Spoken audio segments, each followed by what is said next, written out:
La proroga fino al 31 dicembre 2017 della legge per il miglioramento del patrimonio edilizio esistente, il cosiddetto nuovo piano casa, decisa dalla Giunta regionale e ratificata dall'Assemblea, è stata accolta con soddisfazione dalla Confartigianato Edilizia Sardegna, che chiede però all'esecutivo ora di procedere celermente con l'approvazione della nuova legge urbanistica regionale.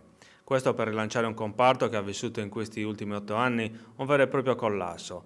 Dalle 67.101 aziende del 2008 si è passati alle 31.494 del 2016, con un meno 53,1%.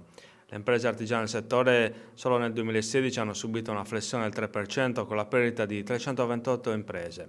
Tra diretti e indiretti sono persi oltre 6.500 posti di lavoro solo negli ultimi 12 mesi.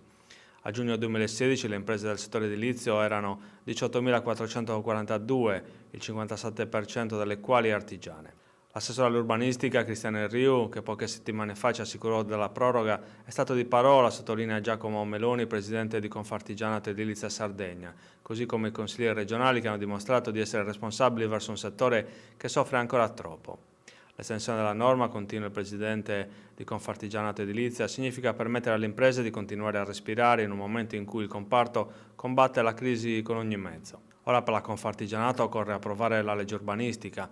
È fondamentale che le imprese si muovano con la Regione e l'assessorato, conclude Meloni, per dare un forte segnale di sensibilità e di comprensione dei problemi per il comparto. Imprese e dipendenti attendono con urgenza la nuova normativa e quindi è assolutamente da scongiurare che si arrivi alla fine del 2017 senza questa legge. Serve una stabilità delle regole per dare certezze a comparto e cittadini.